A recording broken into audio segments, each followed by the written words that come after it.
Start.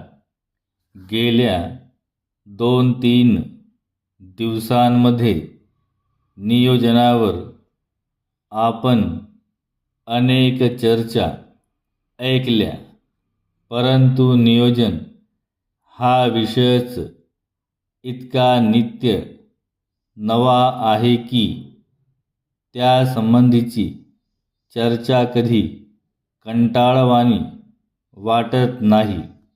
आकाशाकडे माणसाने पाहिल्यानंतर ज्याच्या त्याच्या नजरेप्रमाणे त्याला ते दिसते.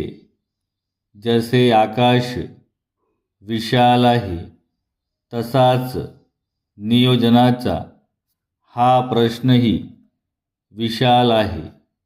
असंख्य दृष्टिकोन आणि असंख्य प्रश्न, यातून असंख्य माणसाच्या जीवनास पूर्णतया स्पर्श करणारा हा विषय असल्यामुळे त्याच्या संबंधी कधी कंटाळा येत नाही. पण नियोजनाचा निश्चित अर्थ आपण आपल्या मनाशी समजावून घेतला पाहिजे. विशेषतः महाराष्ट्र राज्याच्या निर्मितीनंतर जी परिस्थिती महाराष्ट्रात आहे, तिच्या पार्श्वभूमीवर आणि देशातील नियोजनाच्या पार्श्वभूमीवर महाराष्ट्राच्या जनतेचे नियोजनाच्या बाबतीत आजचे कर्तव्य काय आहे हे आपण पाहिले पाहिजे. परिच्छेद. मी तपशिलाच्या प्रश्नात फारसा जाऊ इच्छित नाही. या प्रश्नाची शास्त्रीय चर्चा करण्यापेक्षा त्याच्या पाठीमागे जी 2 मूलभूत तत्त्वे आहेत त्यांचा आपण विचार केला पाहिजे.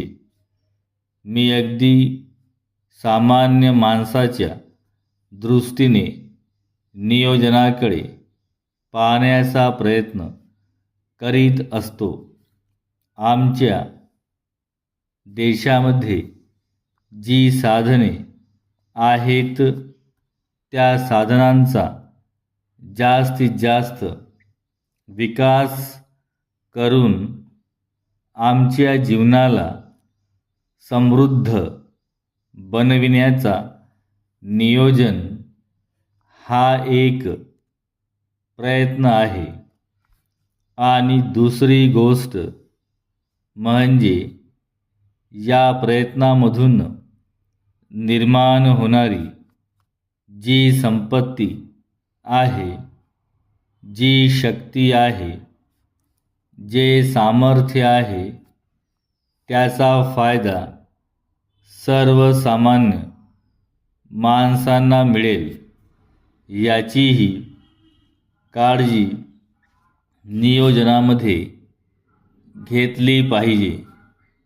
नियोजनाच्या बाबतीत हे अत्यंत महत्त्वाचे आहे.